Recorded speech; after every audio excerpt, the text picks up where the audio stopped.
Well folks, it finally happened. The House of Representatives, in a historic move, voted to censure Rep. Al Green from Texas. That's right, censure. It's like a formal slap on the wrist, but in congressional terms. This all went down because of Rep. Green's rather vocal objection during President Trump's recent address to Congress.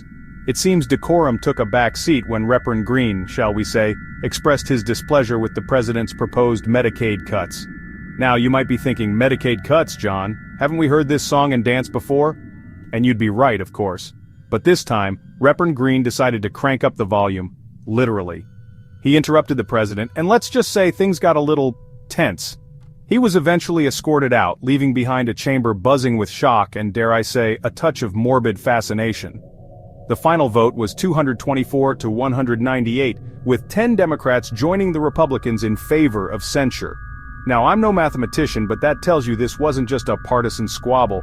This was a whoa dude, even we think you went too far kind of moment. And let's be clear, censure is rare, it's not something that happens every day. In fact, Rep. Green is only the 28th House member to be censured in the history of, well, ever. Rep. Green, a 77-year-old veteran of the House, is no stranger to controversy. He's been a vocal critic of President Trump since day one. Remember those calls for impeachment? Yeah, Rep. Green was leading the charge. He even introduced articles of impeachment multiple times. But this isn't just about politics for Rep. Green. This is personal.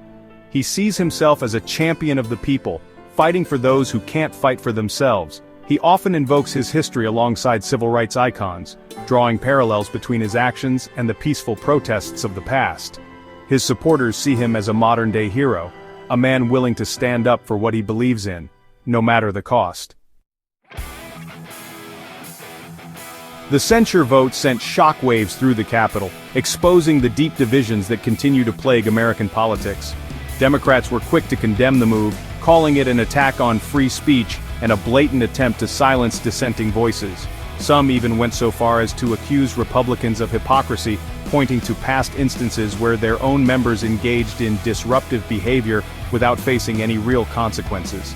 Republicans, on the other hand, defended the censure as a necessary step to restore order and decorum to the House.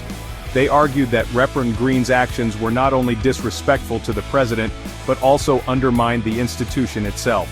The House Freedom Caucus, known for its, shall we say, uncompromising stance, wasted no time in calling for Rep. Green's removal from the House Financial Services Committee. So, what does this all mean? Well, in the short term, probably not a whole lot.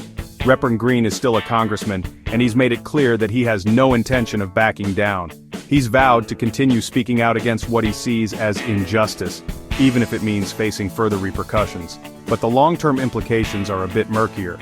The censure could have a chilling effect on free speech, making other members hesitant to speak out for fear of facing similar consequences. It also highlights the growing partisan divide in this country, where even the most basic norms of civility and decorum seem to be eroding.